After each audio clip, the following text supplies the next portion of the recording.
ജീവിക്കുന്നവരുടെ കഥകൾ കണ്ടും കേട്ടും മനം മരവിച്ച ലോകത്തിനു മുൻപിൽ ഒരു പഴങ്കഥയാണ് ഷേഖേൽ ദേശി. സ്വന്തം എന്ന താല്പര്യങ്ങൾക്കും അപ്പുറം മറ്റുള്ളവന്റെ കണ്ണുനീരിനോ സ്നേഹത്തിനോ വില കൽപ്പിക്കാതെ ഒന്നൊടുക്കിയ നിരപരാധികളായ മനുഷ്യ ആത്മാക്കളുടെ ചരിത്രമുറങ്ങുന്ന പശ്ചാത്തലത്തിലേക്ക് ഒരു തിരിഞ്ഞുനോക്കി. ഉൽപ്പത്തി പുസ്തകം 34-ാം അധ്യായത്തെ ആസ്പദമാക്കി നന്മയുടെ സ്നേഹസൗഹൃദം കൈമുതലാക്കിയ കോശി മാത്യു മാവേലിക്കരയുടെ രചനയിൽ കലയുടെ കേളി കേന്ദ്രമായ ദേശീയനാടിന്റെ അനുഗ്രഹീത കലാകാരൻ സക്കീർ ഹുസൈൻ ചിട്ടയൊരുക്കി രംഗഭാഷയ്ക്ക് നിറം പകരാൻ നാട്ടറിവിന്റെ നല്ല മുറ്റമായ കലാ സാംസ്കാരിക രംഗത്ത് സ്വന്തമായ വ്യക്തിമുദ്ര പതിപ്പിച്ച ഷാരോൺ ഷെരി നിങ്ങൾക്ക് മുന്നിൽ രംഗഭാഷയൊരുക്കി സമർപ്പിക്കുന്നു വീണ്ടും ഒരു പലായനം.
Say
പുതുതായി കുടിയേറി പാർത്തവർ. ഞാൻ ദീന, ഇതെന്റെ കൂട്ടുകാരി ശലോമി. ഓ, പറയാൻ മറന്നു, വളരെ ഭംഗിയുണ്ടായിരുന്നു നിങ്ങളുടെ നൃത്തം. ചേച്ചി, ഈ പരിസ്ഥിതി യുവതികൾ വന്നുകൂടാ, അത് ഈ ദേവൻ ഇഷ്ടമല്ല. അപ്പൊ പിന്നെ നിങ്ങൾ വന്നതോ? ഞങ്ങൾ ഈ നക്ഷത്ര ദേവന്റെ മുൻപിൽ കാഴ്ചയായി നൃത്തമാടാൻ വന്നതാ. തന്നെയുമല്ല, ഞങ്ങൾ കുട്ടികളല്ലേ, കുട്ടികളിലൂടെ വരുന്നതിന് വിലക്കില്ല. അയ്യോ, സമയം ഒരുപാടായി, വീട്ടിൽ അന്വേഷിക്കും. വാ, നമുക്ക് പോകാം.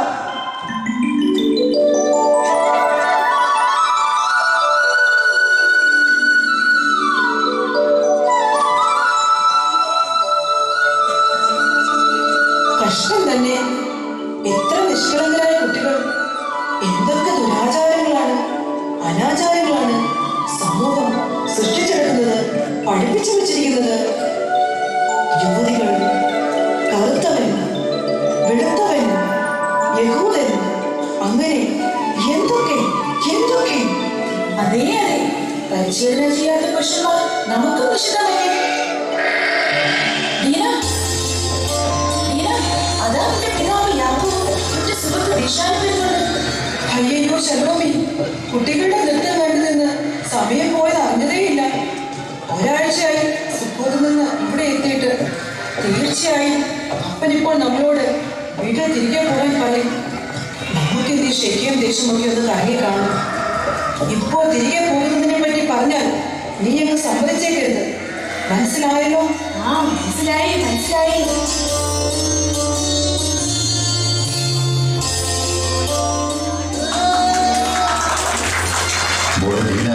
അപ്പാ, ഈ നാട്ടിലെ പെൺകുട്ടികളെ കാണാൻ പോവാണെന്ന് പറഞ്ഞിട്ട് എത്ര നേരമായി? ഇപ്പൊ തന്നെ നേരം കിട്ടാറായിരുന്നു. അപ്പാ, കുട്ടികളുടെ നൃത്തം കണ്ടു നിന്ന് നേരം പോയത് അറിഞ്ഞതേയില്ല. വളരെ മനോഹരമായിരുന്നു നൃത്തം. ആര് കണ്ടാലും മതി മറന്ന് നിന്നു പോകും. ശരിയാ ശരിയാ, ഈ കുട്ടികളെ കണ്ടാൽ, അല്ല ഇവരുടെ നൃത്തം കണ്ടാൽ ആരും മതിമറന്ന് നിന്നു പോകും. അതിന് ദീശാനപ്പനവരുടെ നൃത്തം കണ്ടില്ലല്ലോ, പിന്നെ എങ്ങനെയാണ് മനസ്സിലാക്കുന്നത്? അല്ല, ഈ ഉണ്ണിയെ കാണുമ്പോ ഊരിലെ പന്നം അറിയാമെന്ന് പറഞ്ഞ പോലെ കുട്ടികളെ കണ്ടാൽ നൃത്തത്തിന്റെ ഭംഗി അറിയാമല്ലോ. മോളെ, അമ്മ പറഞ്ഞത് കേൾക്കാതെയാണ് നീ നാടിൽ നിന്ന് ഇറങ്ങിയിരിക്കുന്നത്. നീ ഒരു പെണ്ണാണോ? ഹോ, പിന്നെ അമ്മയെ പോലെ വീട്ടിൽ ആടിനെ നോക്കി കുത്തിയിരിക്കാൻ എന്നെ കിട്ടില്ല. എനിക്ക് ആരെ പറക്കണം. സ്വതന്ത്രമായ ഈ ലോകത്ത് ആരെയും ഭയക്കാതെ ഓടിക്കളിക്കണം. ശരിയാ ശരിയാ, ശക്തന്മാരായ 10 ആളുമാർക്ക് പിറന്ന ഒറ്റ പെണ്ണാകുന്നത്. പറക്കാം, കറങ്ങാം, വിളയാടി രസിക്കാം, ആരെ ചോദിക്കാം. നിഷാൻ, നീ അവരെ പ്രോത്സാഹിപ്പിക്കാം. ഇന്ന് നേരെ ഒത്തിരിയായി, അതും പരിചയമില്ലാത്ത നാടല്ലേ. ഇന്ന് കൂടാരത്തിലേക്ക് ചെല്ലൂട്ടി നാളെ വന്ന് ഈ ദേശത്തുള്ളവരൊക്കെ കാണാം. എന്താ നിഷാൻ? ശരിയാ ശരിയാ, നാളെ വന്ന് കാണണം. അപ്പാ, ഞാൻ ധീര, ദൈവത്തോട് ഏറ്റുമുട്ടിയ ശക്തനായ യാക്കോബിന്റെ ഏകപുത്രൻ. ശക്തിയുടെ പര്യായങ്ങളായ റൂബേന്റെയും ഷിമിയോന്റെയും യൂദയുടെയും ഒക്കെ കൂടെപ്പിറക്കും. അങ്ങനെയുള്ള ഞാൻ ആരെ ഭയക്കണം, എന്തിനു ഭയക്കണം? ശലോമി, നീ വാ, നമുക്ക് പോകാം. മോളെ ലീന, നീ അമ്മ പറഞ്ഞു നമുക്ക് കേട്ടില്ല. ഈ പ്രായമായ അപ്പനെങ്കിലും അനുസരിക്കൂ. അപ്പാ, ദിശാൻ, ഈ അപ്പനെ ഒന്ന് പറഞ്ഞ് സമാധാനിപ്പിക്കൂ. ഞങ്ങൾ ഉടനെ തന്നെ തിരിച്ചു വന്നുകൊള്ളാം. അവര് കുട്ടികളെ പെട്ടെന്ന് വരും, പേടിക്കാതെ പോയെങ്കിൽ അങ്ങ് സ്ഥലം വാങ്ങിയ ആമാരുടെ നാളേത്. പിന്നെന്തിനാണ് ആവശ്യ ഭയം? എന്റെ പിതാക്കന്മാരായ അബ്രാഹിമിന്റെയും ഇസഹാക്കിന്റെയും ദൈവമായ യഹോവേ, ഭയപ്പെടേണ്ട. നിന്റെ നാട്ടിലേക്കും ചാർച്ചക്കാരുടെ അടുത്തേക്കും തിരികെ പോകും. അവിടെ ഞാൻ നിനക്ക് ഒരു പരിചയമായിരിക്കും. നിന്റെ പ്രതിഫലം വളരെയായി. എന്നരുടെ കർത്താവേ, അങ്ങീ ദാസനോട് വീണ്ടും എന്തിനാണ് ഇങ്ങനെയുള്ള പരീക്ഷണങ്ങൾ നടത്തുന്നത്? ശരിയാ ശരിയാ, എന്തിനാ ഇങ്ങനെയുള്ള പരീക്ഷണങ്ങൾ? ആ എഴുന്നേക്കണേ. പ്രിയ സ്നേഹിതൻ ദേശാൻ, ഒന്നോർത്താലും ഈ ഭൂമിയിൽ ഞാൻ എത്ര ഭാഗ്യവാനാണ്. വെറും ഒരു വടിയുമായാണ് ഞാൻ ഈ യോർദാൻ കടന്ന് ഹാരാനിലെത്തിയത്. എന്നാൽ ഇന്ന് ഞാൻ 2 ഗണമായി വർദ്ധിച്ചു. ശരിയാ ശരിയാ, യാക്കോബ് അങ്ങ് ഭാഗ്യവാൻ തന്നെ. ദൈവം അങ്ങേക്ക് സ്വപ്നത്തിൽ വെളിവാക്കിയ ദർശനം അതുപോലെ അങ്ങയുടെ ജീവിതത്തിൽ നിറവേറിക്കൊണ്ടിരിക്കുകയല്ലേ. എണ്ണയാലൊടുങ്ങാത്ത ആടുകൾ, കാളകൾ, ഒട്ടകങ്ങൾ, സ്വർണം, വെള്ളി, വേലക്കാരും ഒക്കെയുണ്ട്. അത് ആരെയും അസൂയ ജനിപ്പിക്കുന്നത് തന്നെയല്ലേ. കൂടാതെ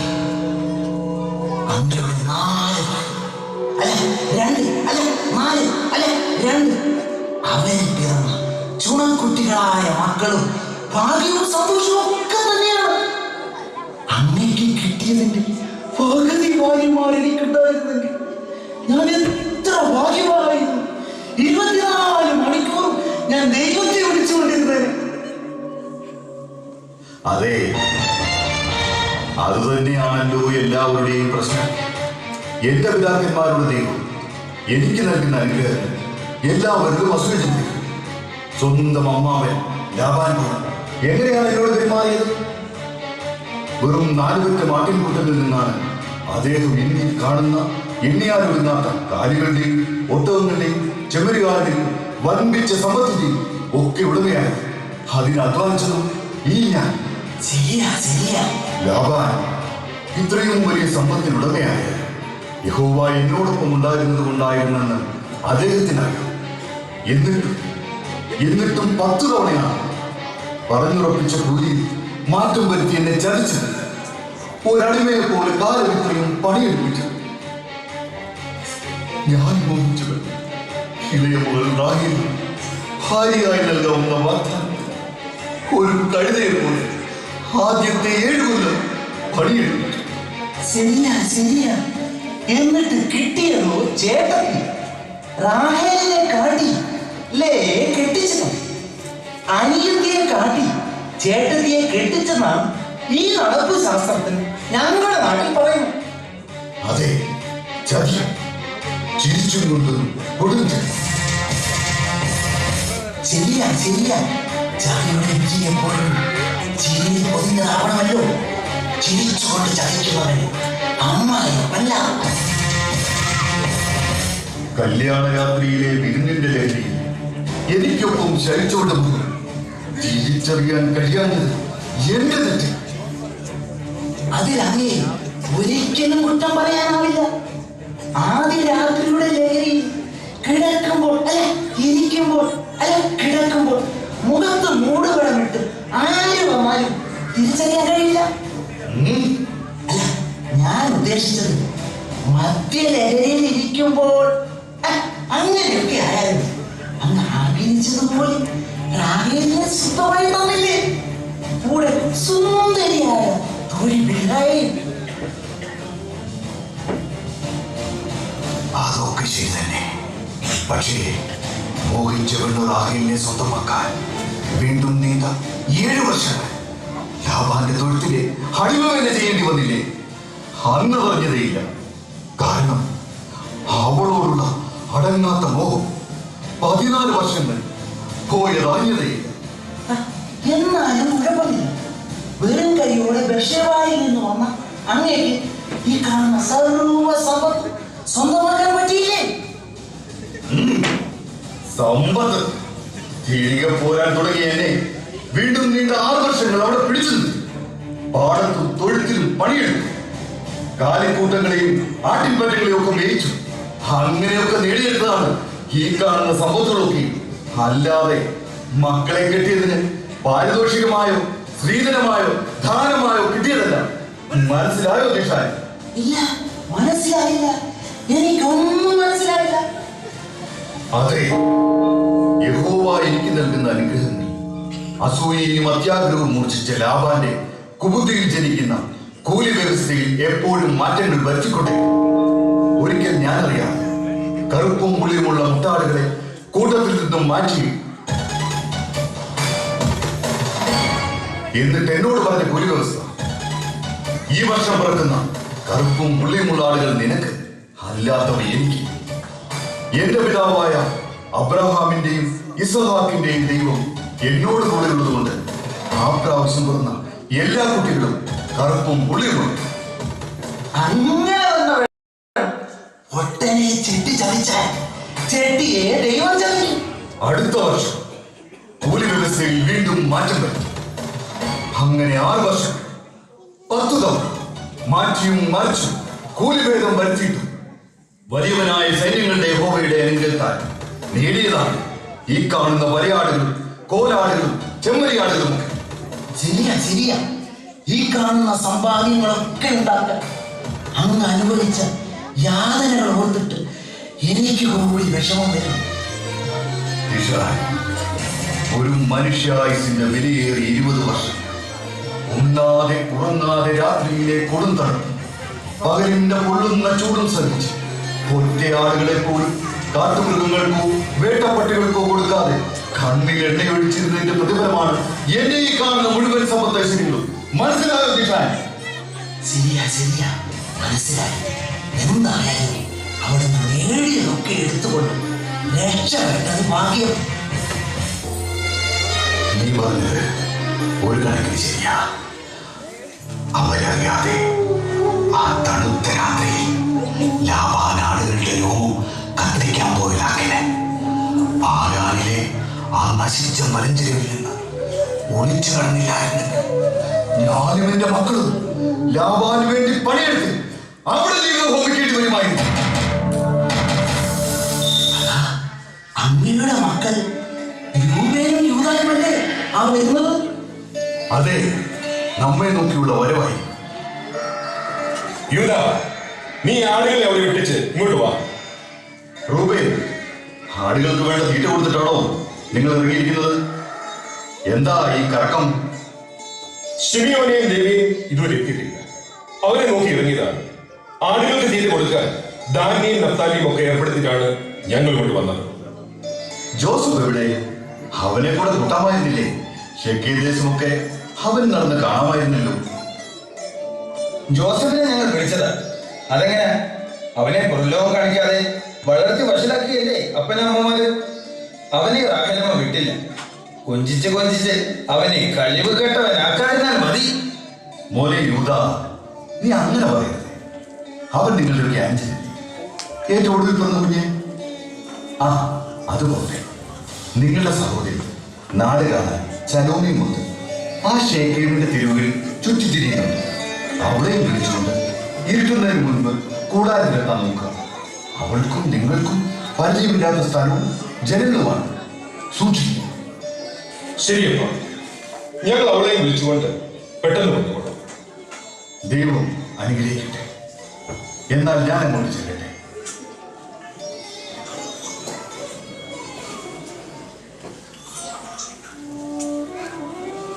വളരെ കഷ്ടം തോന്നുന്നു. ഈ പ്രായത്തിനിടയ്ക്ക് എത്രമാത്രം ദുരിതങ്ങൾ അനുഭവിക്കേണ്ടി വന്നു. വിധി അല്ലാതെന്ത്? വിധി? എന്ത് വിധി? തെറ്റ് ചെയ്യുന്നവൻ ശിക്ഷ അനുഭവിക്കാൻ വരും. അതിന് വിധിയെ പഠിച്ചിട്ട് കാര്യമില്ല. ശരിയാ. ഞാൻ മോനെ യൂദാ, നീ എന്താ ഇപ്പം പറഞ്ഞേ? എന്ത് തെറ്റ് ചെയ്തെന്നോ? ആര് തെറ്റ് ചെയ്തെന്നോ? നീ പറയുന്നത് എനിക്ക് മനസ്സിലായില്ല. പിന്നെ ഏലീശാപ്പൻ വന്ന് പാർത്തപ്പോഴല്ലേ വിവരങ്ങളൊക്കെ ഞങ്ങൾ അറിയുന്നത്. അതും പടയ്ക്കൊപ്പം വന്ന ചില പരിചാരകരിൽ നിന്ന്. കഷ്ടം തന്നെ. കേട്ടിട്ട് തൊലി വരുമോ? എന്ത് കേട്ടിട്ട്? എന്താ നിങ്ങൾ പറയുന്നത്? ദൈവത്തിന്റെ ഇഷ്ടപുത്രൻ യഹോവ കനിഞ്ഞനുഗ്രഹിക്കുന്നവൻ സർവ്വസമയവും വലിയവനായ ദൈവത്തിന്റെ പേര് പറഞ്ഞു നടക്കുന്ന ഞങ്ങളുടെ പുന്നാര അപ്പൻ സ്വന്തം കൂടപ്പറപ്പിനോട് ചെയ്ത കുടുംബാംഗങ്ങൾ ദിശനറിയാമോ? എന്താ കുഞ്ഞുങ്ങളെ നിങ്ങൾ ഈ പറയുന്നത്? എനിക്കൊന്നും മനസ്സിലാകുന്നില്ല. ദുരിതങ്ങൾ പോലും അങ്ങേക്കറിയാമോ? അതൊക്കെ അപ്പൻ ഇരുന്ന് വാങ്ങിയതാ. സർവശക്തനായ ദൈവത്തിന്റെ പക്കൽ നിന്ന് ഇരുന്ന് വാങ്ങിയത്. തന്റെ ഇരട്ട സഹോദരൻ വിശന്നലിഞ്ഞു വന്ന യേശാവിനെ ഒരു കോപ്പ പായസത്തിന് പറഞ്ഞു പറ്റിച്ച് കടിഞ്ഞൂൽ അവകാശം സ്വന്തമാക്കിയവൻ ഇസ്ഹാക്കിന്റെ പ്രിയപുത്രൻ യാക്കോബ്. അതെ, സ്വന്തം അപ്പൻ ഇസ്ഹാക്കിനെ ആൾമാറാട് നടത്തി കഴുത്തിലും കയ്യിലും അടുത്തോട് കെട്ടി കബളിപ്പിച്ച് യാക്കോബ് അവസരത്തിൽ ചതിയുടെയും വഞ്ചനയുടെയും കരുകാഴ്ച കൂടപ്പെടുന്ന സഹോദരൻ ഏശാവിന് കിട്ടേണ്ട അനുഗ്രഹങ്ങൾ തട്ടിപ്പറിച്ചവൻ അങ്ങയുടെ ഉറ്റ സുഹൃത്ത് പുണ്യവാനായ യാക്കോബ്. അങ്ങനെ അത്യാഗ്രഹത്തിന്റെ സുവർണ പാനീയം രുചിച്ചതിന് ദൈവത്തോട് ഇരുന്ന് വാങ്ങിയ ശിക്ഷകളൊക്കെ അതിപ്പോഴാണ് ഞങ്ങൾക്ക് മനസ്സിലായത്. ഇനിയും എത്ര കിടക്കുന്നു വലുപ്പാൻ ദൈവത്തിന് മാത്രം അറിയാം. കേൾക്കാത്ത കഥകൾ ഇനിയും ഉണ്ടാകും, കാത്തിരുന്ന് കാണാം.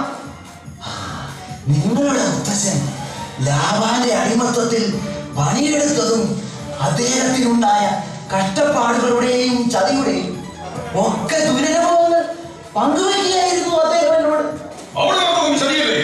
അതെ, ചതികൾ തന്നെ, കൊടും ചതികൾ. പക്ഷേ ചതിച്ചത് നിങ്ങളുടെ അപ്പാപ്പൻ ലാബാൻ. ചതിക്ക് പാത്രമായിരുന്നു നിങ്ങളുടെ അപ്പനും. അല്ല, ചതികൾ തിരിച്ചും നടന്നു. പച്ചില കൂട്ടങ്ങൾക്കിടയിൽ തോലിന്റെ കൊമ്പുകൾ തൂക്കിയ തൊഴുത്തിനാൽ നടന്നത് ചതി. ആ കൂടുതൽ ഇണ ചേർക്കുന്ന കൊഴുത്ത മുട്ടാടുകൾക്ക് വിറക്കുന്ന കുട്ടികൾ ആരോഗ്യമുള്ള വരയാടുകളും പുള്ളിയാടുകളും. ഉണങ്ങിയ വെറും തൊഴുത്തിൽ ഇണ ചേർക്കുന്നതോ വെളിഞ്ഞ മുട്ടാടുകളെ, വിറക്കുന്നതോ വെളിഞ്ഞ വെള്ളാടുകൾ. കരാർ അനുസരിച്ച് വെള്ളാടുകൾ അപ്പാപ്പനും പുള്ളിയും വരയുമുള്ള ആടുകൾ അപ്പനും. ആടുകളുടെ സങ്കര ശാസ്ത്രം അറിയുന്ന അപ്പന്റെ മിടുക്ക് ശാസ്ത്രം അറിയാത്ത ലാബാനുടെ കാട്ടിലും കൊടും ചതിയുടെ അവസാന ചിത്രമല്ല ദിശ. അതുകൊണ്ടല്ലേ കവർന്നെടുത്തതും ചതിച്ചു നേടിയതും ഏർപ്പൊഴിക്കുന്നതിന്റെയും നല്ലൊരു പങ്ക്. ഭയന്ന് പിടച്ച ജ്യേഷ്ഠൻ ഏശാവിനെ കാക്കിയെ അടിയറ വെക്കേണ്ടി വന്നത് അന്യായമായി പിടിച്ചടക്കിയതെന്നും ശരിയായി വെപ്പാൻ ഇസ്രായേലിന്റെ ദൈവം അനുവദിക്കില്ല.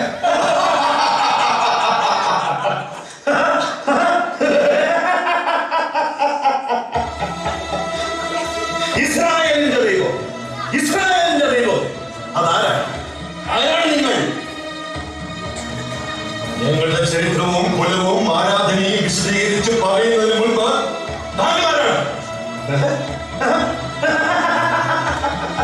എന്റെ നാട്ടിൽ വന്നിട്ട് എന്നോട് ചോദിക്കുന്നു ഞാൻ ആരാണ്? അഹങ്കാരികൾ. അമ്മേ, ശരിയായി ഒന്ന് പറഞ്ഞു കൊടുക്ക്. ഞാൻ ആരാണെന്ന് ശരിയായി പറഞ്ഞു കൊടുക്ക്.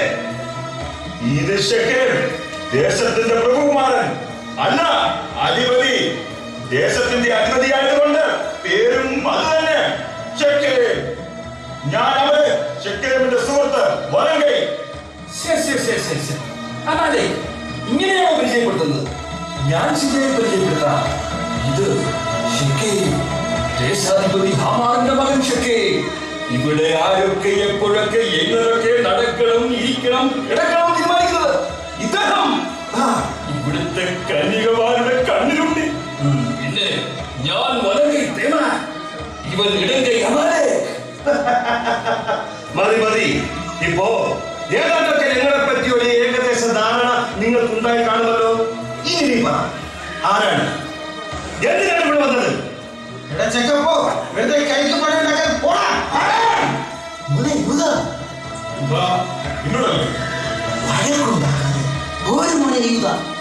അവരുടെ അറിവില്ലായ്മയാണ് അവരെ തർക്കത്തിലേക്ക് ആനയിക്കും. നീയും അവരെ പോലെ ആയാലോ? എടുത്ത് നിലത്തടിച്ച് കൊന്നുകളെ. അതും വേണ്ട. ഞങ്ങൾ നിങ്ങളുടെ നാട്ടിൽ പുതുതായി വന്ന താമസം. താങ്കളുടെ അപ്പന്റെ കയ്യിൽ നിന്ന് സ്ഥലം വാങ്ങിയാണ് ഇവിടെ കൂടാരം പഠിച്ചതും താമസം തുടങ്ങി.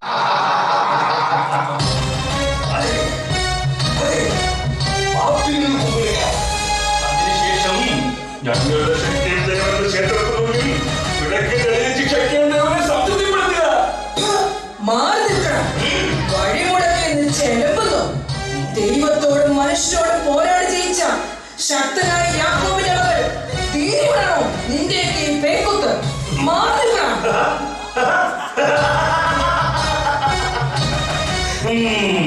അപ്പോ നീ ആ കുലം തന്നെ, യാക്കോബിന്റെ കുലം. അല്പം മുമ്പ് ഇവിടെ കണ്ട അഹങ്കാരി പരുഷന്റെ വംശം തേമാൻ തേടിയ വള്ളി കാലി ചുറ്റിയെന്ന് പറഞ്ഞ് കേട്ടിട്ടേയുള്ളൂ. ഇപ്പോ അത് എന്റെ കാലിൽ മാത്രം, ശരീരം മുഴുവനെന്ന് ചുറ്റിപ്പിടിക്കുന്ന ലക്ഷണമാ കാണുന്നത്.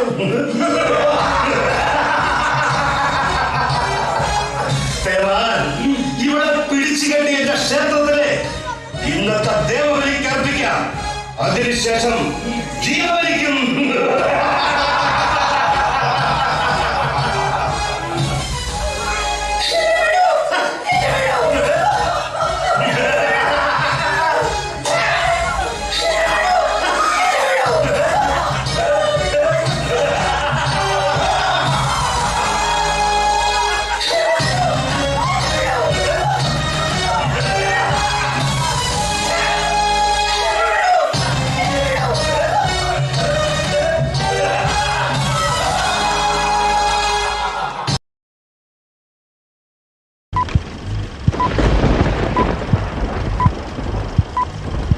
അതിഥികൾ എത്തപ്പെടുന്നിടം നരകമാണെന്ന് തോന്നിപ്പോകുന്ന അവസ്ഥ. മുറിവേൽക്കുമ്പോൾ പക ആരിലും ഉന്മാദമുണ്ടാക്കും. പ്രത്യേകിച്ച് ശക്തമായ പിന്തുണമുള്ളപ്പോൾ. അതിനും മറുവശമാണ് ആവേശത്തിന് ചെയ്തു പോകുന്ന തെറ്റുകളിൽ നിന്നുള്ള ഭയം.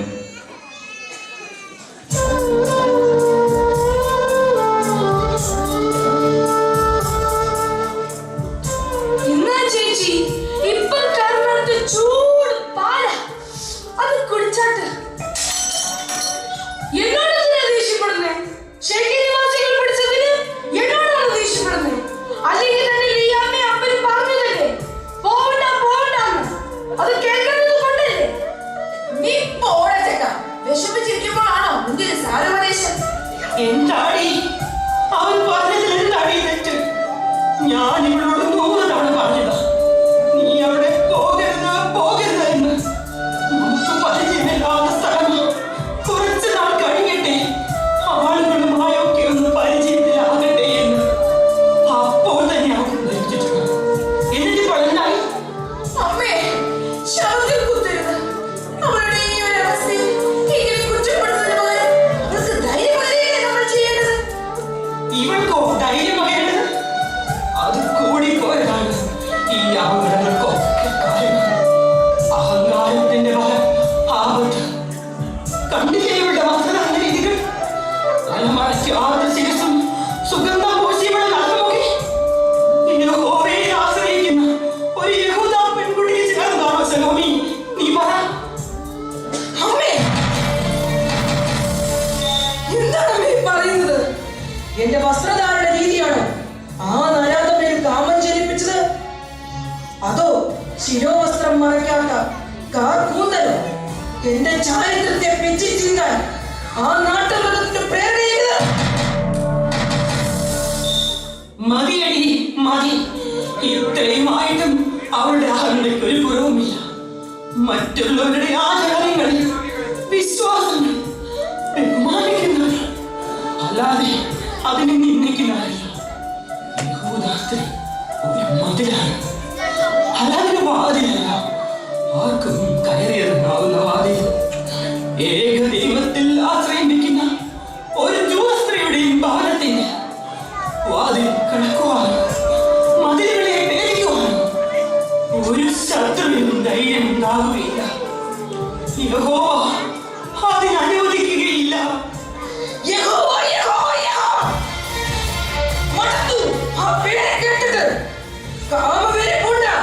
ഒരു മനുഷ്യർക്കും എന്നെ വരച്ച് തീരാമോ? എവിടെയായിരുന്നു യഹോവ? ഒരു സഹായത്തിനായിട്ട് എന്നെ രക്ഷിക്കാൻ വരാനത് നിങ്ങളുടെ അപ്പോഴും പറയുന്ന വലിയവനായ യഹോവ. ചേച്ചി, യഹോവയെ പരീക്ഷിക്കരുത്. നമ്മുടെ അപ്പന്റെ ദൈവത്തെ ഇങ്ങനെ തള്ളി പറയുന്നത് ദൈവശിക്ഷ. അത് എന്തിനാ ചോദിച്ചു വന്നത്? എടാ പുരുന്നച്ചക്ക, നിന്നെ വലിച്ചു കീഴെ ദൂരെയായി മിണ്ടാതെ നിന്റെ രാജയുടെ മടിയിൽ പോയത് പാലുപൊടി. അവന്റെ ഒരു താക്കീത് അല്ലേ? അവന്റെ ഈ ചെറിയ വായിലല്ലേ ഒരു വലിയ വർത്തമാനം. സ്വപ്നങ്ങളുടെ കാവൽക്കാരൻ. നാളെ നാമൊക്കെ കുമ്പിടേണ്ടവനാണ്. അതുകൊണ്ട് അനുസരിക്കണം. അവൻ പറയുന്നത് അക്ഷരപ്രതി ശിരസാവഹിക്കണം. നിങ്ങൾ എന്തിനാണ് ഈ അവനോട് കയർക്കുന്നത്? അവനുള്ളത് മാത്രമല്ലേ പറഞ്ഞുള്ളൂ. നിന്റെ അപ്പനും അമ്മമാരും ഒക്കെ കൂടിയാണെന്ന് തോന്നുന്നത്. അകലെ നിന്ന് വരുന്നുണ്ട്. ആ ആമോറിന്റെ വീട്ടിൽ പുരോഹിതനെയും കൂട്ടി പോയതല്ലേ? ഞാൻ അകത്തേക്ക് പോകുക. അല്ലേ ഇതിന്റെ എല്ലാം കൂടെ കുറ്റം എന്റെ തലയിൽ അടിച്ചേൽപ്പിക്കൂ. അല്ലേലും മകൾ പിഴച്ച അമ്മയുടെ ദോഷം നല്ലതായാലോ അപ്പ എന്റെ കുടുംബ മഹിമ. മോനെ ജോസഫ്, നീ ഇങ്ങ് പോയി, അല്ലെങ്കിൽ ഇവിടെ മാറി നിന്നെ ചിലപ്പോ പിടിച്ച് തിന്നണം. ദൈവത്തെ മറന്നുള്ള ജീവിതം അവരവർ തന്നെ അനുഭവിക്കണം. ഞാൻ തന്നെ അനുഭവിച്ചോളാം, ആരും അതിൽ പ്രയാസപ്പെടില്ല. അവര് പോയിട്ട് എന്ത് തീരുമാനമായിട്ടായിരിക്കും വരുന്നത്? ഒരു പക്ഷേ നിന്റെ അയാൾക്ക് ആ ഷെക്കേമിന് കെട്ടിച്ചു കൊടുക്കാനാണോ അവരുടെ തീരുമാനം? അതിലും നല്ലത് മരണമാണ്, അവന്റെ നാശം. അതാണ് എന്റെ ലക്ഷ്യം. എന്നെ ജീവനെ പോലെ സ്നേഹിക്കുന്ന സഹോദരന്മാർ എന്നോടൊപ്പം ഉണ്ടാവുമെന്ന് എനിക്ക് ഉറപ്പാണ്. ആ ദീന, അവർ കുടുംബത്തിൽ വരെ എത്തിയിട്ടുണ്ട്. വരൂ, നമുക്ക് അകത്തേക്ക് പോകാം. വേണ്ട, ഇപ്പോ വേണ്ട. നമ്മുടെ വിഷാദ ഭാവം അവരൊന്ന് കാണട്ടെ. അതൊരു പക്ഷേ നമ്മുടെ ലക്ഷ്യം എളുപ്പമാക്കിയാലും. അവരെ എത്തി.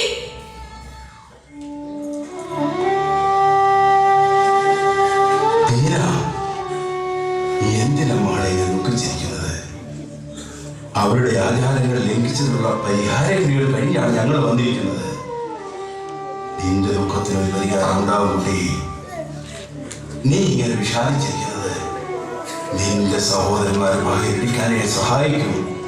അവർ വരുന്നതിന് മുമ്പ് നീ അകത്ത് പോയി വിശ്രമിക്കും കുട്ടി. യാക്കോബ്, എന്റെ വിശ്വാസത്തിന് എത്രയും ഒരു പരിഹാരം കാണാൻ കഴിയുമെന്നുള്ളതാണ്. അങ്ങനെയല്ലേ? അതെ, തീർച്ചയായും. യഹോവ കൂടെയുണ്ടെങ്കിൽ ഏത് വന്മതിലും നിസ്സാരമായി നമുക്ക് മറികടക്കാം. വന്മതിലോ? യാക്കോബിന്റെ സന്തതികൾക്ക് ഇത് വന്മതിലല്ല, മറിച്ച് അന്യ പാദം മാത്രം നയിയുന്ന ഒരു നീരുറവ. അതെ, ഞങ്ങളുടെ പെങ്ങളോട് ചെയ്ത കൊടും പാതകത്തിന് എണ്ണി എണ്ണി കണക്ക് പറയേണ്ടി വരും. ആ ഹാമാറും അവന്റെ സന്തതികളും ഈ ഗാദിന്റെ അരയിലെ കൊലക്കത്തി അത് സ്വയം ഏറ്റെടുത്തോളൂ. ഈ കത്തി ആടുകളെ രോമം കത്തിരിക്കാനും ഹോമത്തിലുള്ള ആടുകളെ ഇറക്കാനും മാത്രമല്ലെന്ന് ഈ നാട്ടിലെ അഹങ്കാരി പരിശുകളെ എല്ലാം ഒന്ന് അറിയിക്കണം. ശിവയോൻ, നീയല്ലേ ഇതിൽ പക്വതയുള്ളവൻ, പ്രായത്തിൽ മൂപ്പൻ. ഈ ലേവിയെയും ഗാദിയെയും അടക്കി നിർത്തേണ്ടത്. എന്താണ് കുട്ടികളെ, എരുതിയിൽ വീട് വെണ്ണ കഴിക്കുകയാണോ? ഒരു കണക്കിനാണ് അവരുടെ പുരോഹിതൻ ജെത്രോയും അധികാരി സെബിയോനുമായൊരു അനുരഞ്ജനം ഉണ്ടാക്കിയത്. നമ്മുടെ ഭാഗത്തു നിന്ന് സംഭവിച്ച ആചാര ലംഘനങ്ങളുടെ പരിഹാരമായി ഇല്ലാത്ത കർമ്മങ്ങൾ പറഞ്ഞു ഒപ്പിച്ചതും നിവർത്തിച്ചതും എല്ലാം എല്ലാം പുരോഹിതനായ അങ്ങ് പറഞ്ഞതുകൊണ്ട് മാത്രം. അത് നന്നായിയാക്കും. ഇവിടെ നാം പുതുതായി വന്ന താമസക്കാരൻ, ഒരു സഹായത്തിന് നമ്മുടെ കുലത്തിലോ ഗോത്രത്തിലുള്ള ഒരു യഹൂദൻ പോലും ഇവിടെ ഇല്ല. ഇവിടെ ശക്തിയേക്കാൾ വലിപ്പം ബുദ്ധിക്കാണ്. സമയാനുസരണം ബുദ്ധിപൂർവം അനുചിതമായ സമയത്ത് തീരുമാനം എടുക്കുന്നവർക്കാണ് വിജയം. പ്രാർത്ഥനയുള്ള സമയമായി. ഞാൻ ദേവാലയത്തിൽ പോയി വേണ്ട കാര്യങ്ങൾ ചെയ്തിട്ട് മടങ്ങി വരാം. ഇതെല്ലാം ഒരു അറിയിപ്പാണ്. വലിയവനും കാരുണ്യവാനുമായ ദൈവത്തിന്റെ മുന്നറിയിപ്പ്. മുന്നറിയിപ്പ്, കലാപങ്ങൾ തുടങ്ങുന്നതിന് മുമ്പുള്ള ഒരു മുന്നറിയിപ്പ്. ആധാരങ്ങളുടെ മറുപിടിച്ച് കാട്ടിക്കൂട്ടുന്ന പേക്കൂത്തുകൾക്ക് യാക്കോബിന്റെ മക്കൾ തുടങ്ങുന്ന യുദ്ധത്തിന്റെ മുന്നറിയിപ്പ്. നാം അവർക്ക് മാപ്പ് നൽകുമെന്ന് കരുതിയോ വിഡ്ഢികൾ? ദേവി, എത്ര ആളുകളാണ് നമ്മുടെ തൊഴുത്തുകളിൽ നിന്ന് അവരുടെ നക്ഷത്ര ദേവന് വേണ്ടി ബലി കഴിക്കേണ്ടി വന്നത്? 100 ആളുകളെ, 50 ആളുകളെ ബലിയായും 50 ആളുകളെ ക്ഷേത്രത്തിലേക്ക് കാണിക്കുകയും. ഞാൻ അപ്പനോടും ആ യുവാറ്റി പുരോഹിതരോടും എത്ര തവണ പറഞ്ഞ ഈ അനീതിക്കെതിരെ നാം കണ്ണടയ്ക്കരുത്. ആ സെബിയൻ എന്ന കുരുട്ട് പ്രഭുവിന്റെ ചെകിടത്തൊന്ന് പൊട്ടിച്ചിരുന്നെങ്കിൽ അപ്പോൾ അവൻ മാറ്റി പറഞ്ഞേനെ. അവർ അപ്പോൾ ഉണ്ടാക്കുന്ന പരിഹാരങ്ങളും പരിക്രിയകളും. ദേവപ്രീതിക്കുള്ള ബലി എന്ന കള്ളപ്പേരിൽ അവർ നമ്മുടെ 50 കൊഴുത്ത കാടുകുട്ടികളെയും ചോദിച്ചു വാങ്ങിയില്ലേ? എല്ലാം അവരുടെ ആ ശെഖേമിയുടെ അത്താഴമേശയിൽ വിളമ്പി തീർന്നിട്ടുണ്ടാവും. കുഞ്ഞുങ്ങളെ, ഇതൊക്കെ എനിക്കുള്ള അടയാളങ്ങളാണ്. ദൈവത്തോടുള്ള വാഗ്ദാനങ്ങൾ പാലിക്കാത്തത് എനിക്ക് നൽകുന്ന ഓർമ്മപ്പെടുത്തൽ. ഇന്നതെനിക്ക് മനസ്സിലാവും. എന്ത് വാഗ്ദാനം, എന്ത് ഓർമ്മപ്പെടുത്തൽ? ആരോടുള്ള വാഗ്ദാനങ്ങളുടെ കാര്യമാണ് അപ്പനീ പറയുന്നത്. ഇത്രയ്ക്കും നിസ്സാരമായി വന്നപ്പോഴേക്കും അപ്പന്റെ മനസ്സിലായോ? മനസ്സിടറിയതല്ല ശരിയാണ്. ഞാൻ സർവശക്തനായ യഹോവയ്ക്ക് കൊടുത്ത ഒരു ഉടമ്പടിയുണ്ട്. അത് മറന്നാണ് ഞാൻ ഈ പുറം നാട്ടുകാർക്കിടയിൽ വന്ന് താവളമടിച്ചു എൽഎലോഹി എന്ന ദേവാലയം പണിയാൻ തുടങ്ങിയത്. എന്തുടമ്പടിയുടെ കാര്യമാണ് അപ്പൻ നീ പറയുന്നത്? ഞങ്ങൾക്കൊന്നും മനസ്സിലാവുന്നില്ല. ദൈവമായ കർത്താവ് ആപത്തനർത്ഥങ്ങളിൽ നിന്ന് സംരക്ഷിക്കുകയും ഉണ്ണാനും ഉടുക്കാനും തരികയും ചെയ്താൽ അവിടത്തേക്ക് ഞാൻ ബഥേലിൽ ഒരാലയം പണിയുമെന്ന സത്യം മറന്നാണ് ഇവിടെ തമ്പടിച്ചത്. യഹോവയ്ക്ക് ആലയം പണിതത്. ഭാവിയായ ഞാൻ വാഗ്ദാനങ്ങൾ മറന്നതിനുള്ള ശിക്ഷ എന്റെ തലമുറ അനുഭവിച്ചുകൂടാ. അതിനുള്ള പരിഹാര മാർഗങ്ങൾ ഞാൻ തന്നെ കാണേണ്ടിയിരിക്കും. എനിക്കൊന്ന് വിശ്രമിക്കണം. അകത്തേക്കൊന്ന് ചെല്ലട്ടെ മക്കളെ. ആവാരക്കൂട്ടിൽ വരികയാണെങ്കിൽ എന്നെ ഒന്ന് അറിയിക്കും.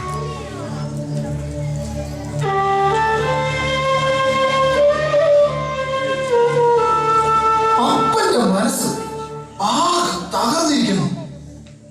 അതുപോലെയുള്ള ദുഷ്ടതയല്ലേ അവർ നമ്മോട് ചെയ്തത്?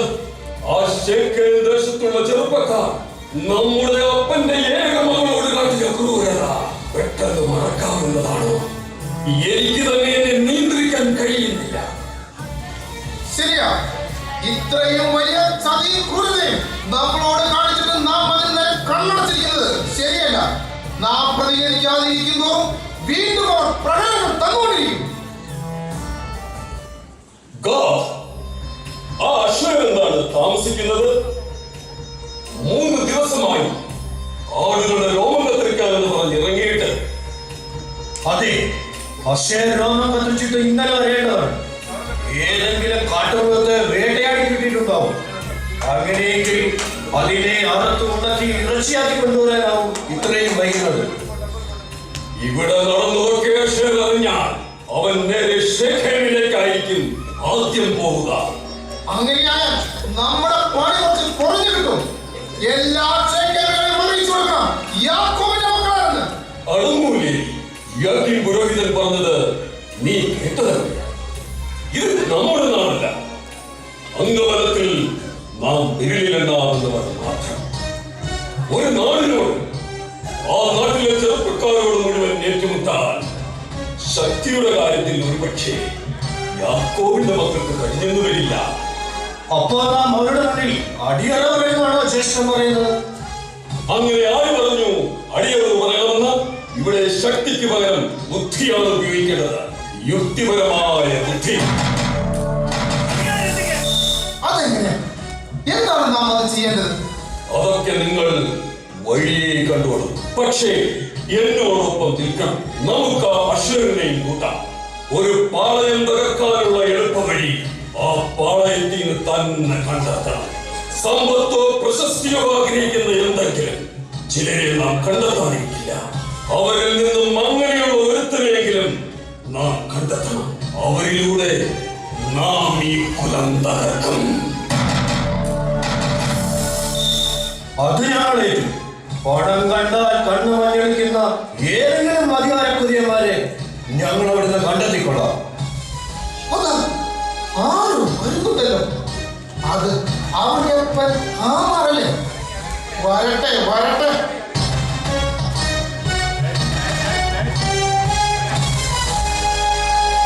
കടന്നു വരൂ ഹാമോ. യാക്കോബിന്റെ ആലയത്തിലേക്ക് കടന്നു വരൂ. നന്ദി മക്കളെ, നന്ദി. നിങ്ങളുടെ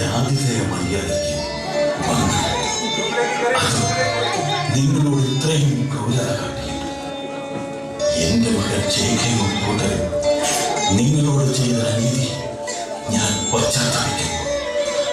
ആ വലിയതെ ഞാൻ കരുതി മാപ്പിലക്കും. തങ്ങളുടെ മകൻ ഞങ്ങളുടെ സഭയോട് ചെയ്ത കൊടും പാപത്തിന് കൊടുക്കാൻ ഏറ്റവും കുറഞ്ഞ ശിക്ഷ മരണമാണ്.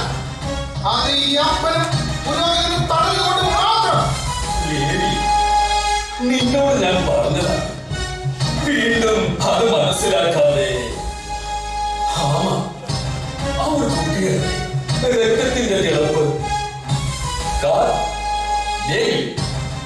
നിങ്ങൾ പരിഹാര മാർഗങ്ങളെ പറ്റിയല്ലേ നമുക്കിപ്പോൾ ചിന്തിക്കേണ്ടത്? പരിഹാരമാർഗം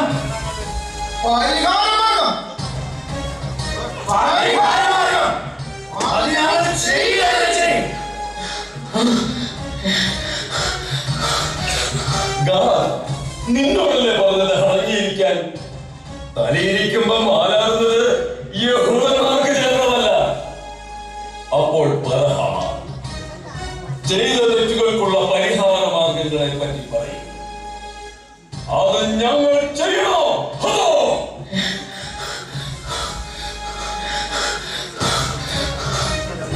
നിങ്ങൾ ചെയ്ത ആചാരലംഘനത്തിനുള്ള പ്രതിക്രിയകൾ നിങ്ങൾ തന്നെ ചെയ്ത് കഴിക്കുന്നു. ആചാരലംഘനമോ? എന്ത് ആചാരലംഘനം?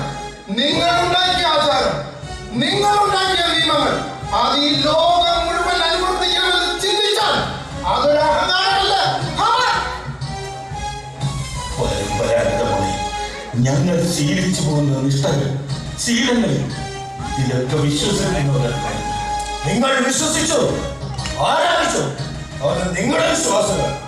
പക്ഷേ നിങ്ങൾക്ക് തെറ്റിയത് എവിടെയാണ്? സ്ത്രീയുടെ അടുത്ത്. ഞങ്ങളുടെ പെങ്ങൾ ദീനയുടെ അവനയ്ക്ക് മുമ്പിൽ കാട്ടിയ ക്രൂരത. അതിനുള്ള പരിഹാരവുമായി സമാധാനം അതുണ്ടാക്കാനാണ് ഞാൻ വന്നിരിക്കുന്നത്. എന്ത് പരിഹാരം, എന്ത് സമാധാനം?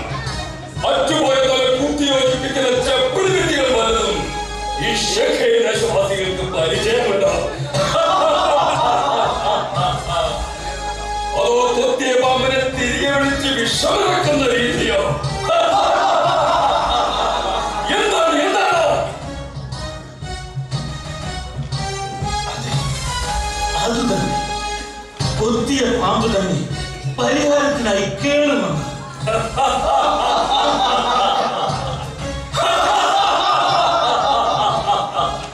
അത് കൊള്ളാമല്ലോ ഹമാൻ, അത് നല്ലൊരു ഉപാധിയാണല്ലോ. അപ്പോ അത് നമുക്ക് പണി കുറവാക്കി തരുമെന്നർത്ഥം. ഏത് പാമ്പാണ് കേട് വരുന്നത്? അപ്പൻ പാമ്പോ അതോ മകൻ പാമ്പോ? അതോ ശേഖരിലെ മുഴുവൻ പാമ്പുകളും ഒന്നിച്ചോ? എന്താ എന്താ ചെയ്യുന്നത്? മുതിർന്നവരുടെ വിടൂ, വിടാൻ നമ്മുടെ വീട്ടിൽ വന്നത് തന്നെയാണ് വേഗം. അയാൾ എത്ര വലിയ കുറ്റവാളിയായാലും നാം അവരുടെ മര്യാദ വിട്ട് പെരുമാറിക്കൂടാ. തന്നെയുമല്ല, മക്കൾ പിഴച്ചതിന് അപ്പനെ ശിക്ഷിച്ചിട്ട് എന്ത് കാര്യം? സാരമില്ല രൂപേ, സാരമില്ല. സ്നേഹമുള്ള ഏതൊരു സഹോദരനും ഇതൊക്കെ തന്നെ ചെയ്യും. അതും ഈ പ്രായത്തിൽ.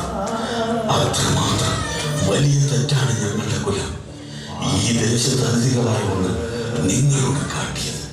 ഇതുവരെ ജലപാനം പോലും ചെയ്യാത്ത ഞങ്ങളുടെ പെങ്ങൾ ദിനയുടെ സങ്കടം ഈ നാടിനോടും നിങ്ങളോടും കോപം ജനിപ്പിച്ചാൽ ആരെയാണ് അതിൽ കുറ്റം പറയാൻ കഴിയുക? ഇല്ലാത്ത ആചാര്യങ്ങൾ പറഞ്ഞുറപ്പിച്ച് കവർ നിരത്തതും ചലച്ചു നേടിയതും ഒക്കെ വിട്ടെറിഞ്ഞ് കയ്യിൽ കെട്ടി ഞങ്ങൾ കണ്ടിരിക്കുന്നതല്ലയോ? അംഗീകരിക്കുന്നു കുട്ടി, എല്ലാം ഞാൻ അംഗീകരിക്കും. തെറ്റ് ചെയ്തിട്ട് അംഗീകരിക്കുന്നപ്പോൾ കാട്ടി തരുന്നത് ഞങ്ങൾ. യുദ്ധ നിങ്ങളുടെ ഇടങ്ങൾക്ക് വന്നത് ലേവി ആളുകൾ തീറ്റി കൊടുക്കുന്ന സമയമായി. നീ യൂതയും ഗാദിയെ വിളിച്ച് തൊഴിലേക്ക് ചെല്ല്.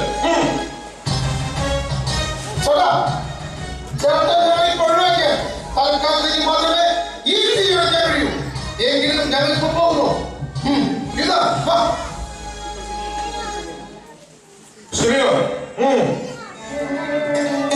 ക്ഷണിക്കൂ. അപ്പോഴത്തെ ദേഷ്യത്തിന് ചെയ്തു പോയതാണ്. എഴുന്നേൽക്കൂ ഹാമ. ഹാമ, പറയൂ, താങ്കൾ വന്നത് പ്രത്യേകമല്ല ഉദ്ദേശിച്ചിരിക്കുന്നു. അതെ, എനിക്ക് യാക്കോബിനെ ഒന്ന് കാണും.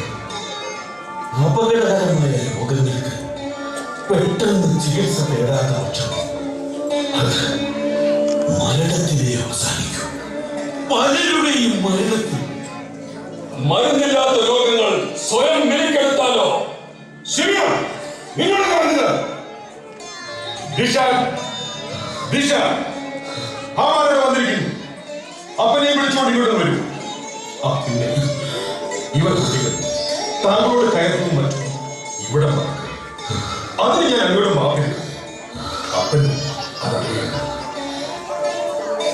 അല്ലെങ്കിൽ എരിയുന്ന തീയിൽ എണ്ണ തൂക്കാൻ എന്നെ പോലെ കാലം തിരഞ്ഞവർക്ക് അറിയില്ലല്ലോ കുട്ടികളെ.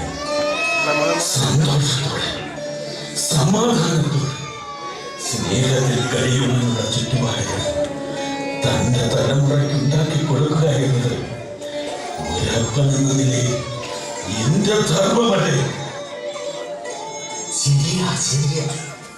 അപ്പന്മാർ നന്നായ മക്കളും നന്നാവും. അമ്മ, ഒരുപാട് നേരമായോ താങ്കൾ വന്നിട്ട്? കുറച്ചു നേരം ഇവിടെ വന്ന് ഈ കുട്ടികളുമായിട്ട് വിനോദത്തിൽ ഏർപ്പെട്ടപ്പോൾ സമയം പോയതറിഞ്ഞില്ല. അങ്ങനെയുള്ള കളികളാണല്ലോ ഇവരൊക്കെ കളിക്കുന്നത്. അത് നന്നായി. ഏതായാലും നേരം പോയത് അറിയില്ല. പറയുക, എന്താണ് താങ്കൾ വന്നതിന്റെ ഉദ്ദേശം?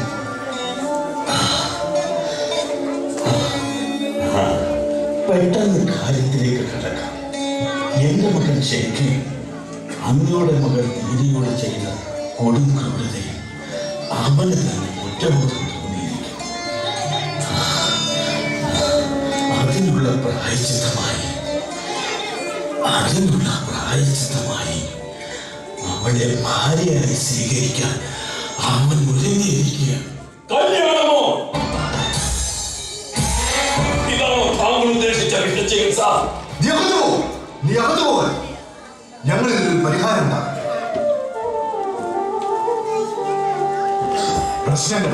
പ്രശ്നങ്ങളായി നിർത്തുന്നത് നന്നല്ല. പരിഹാരമാണ് ആവശ്യം. അന്തിമമായ പരിഹാരം. ശരിയാ. ലോകമായാൽ പ്രശ്നങ്ങളുണ്ട്. ബുദ്ധിമാൻ അത് പരിഹരിക്കും. വിട്ടികൾ അതിനെ പെരുപ്പിച്ചു വലുതാക്കും. അതാ ഉപഭോഗം വരുന്നുണ്ടല്ലോ.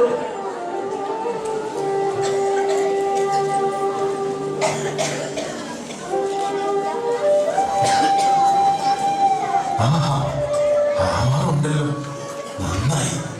എന്താണ് വിവരമായ ചർച്ച? അന്ന് നല്ല സമയത്താണ് വലിയവനായ യഹോവയാണ് ഇപ്പോൾ അങ്ങേ ഇവിടെ എത്തിച്ചത്. ഹാമാർ ഒരു നിർദ്ദേശം വെച്ചു. അതിന്റെ ചിന്തയാണ് ഞങ്ങളെല്ലാവരും. എന്ത് നിർദ്ദേശം? നിർദ്ദേശം അഭിപ്രായം പറയുന്നത് എങ്ങനെയാണ്? ദീനിയെ മരുമകളായി സ്വീകരിക്കാനുള്ള ഒരു ആലോചനയുമായാണ് ഹാമാർ വന്നിരിക്കുന്നത്. അതെ, അതിന്റെ കാര്യം പറയാനാണ് ഹാമാർ വന്നിരിക്കുന്നത്. പക്ഷേ നാം യഹൂദർക്ക് ബഹുദൈവ വിശ്വാസികളായ ഇവരുമായി എങ്ങനെയാണ് ബന്ധം സ്ഥാപിക്കാൻ സാധ്യമാകുക? പരിഹാരമില്ലാത്ത പ്രശ്നങ്ങളുണ്ടോ? പ്രതിവിധിയില്ലാത്ത പ്രതിസന്ധികളില്ലല്ലോ. ശരിയാ. പ്രതിവിധി അറിയാത്ത പുരോഹിതരുണ്ടോ? എന്ത് പ്രതിവിധിക്കും ഞാൻ തയ്യാറാണ്. എന്റെ മകന് വേണ്ടി ഏത് തരത്തിലുള്ള ഉടമ്പടിക്കും ഞാൻ ഒരുക്കമാണ്. എങ്കിലും അങ്ങ് സമാധാനത്തിനുള്ളൂ. ഞങ്ങൾ കൂടിയൊന്ന് ആലോചിക്കട്ടെ. വലിയവനായി യഹോവയുടെ മുമ്പിൽ നമുക്ക് മുട്ടുമടക്കാം.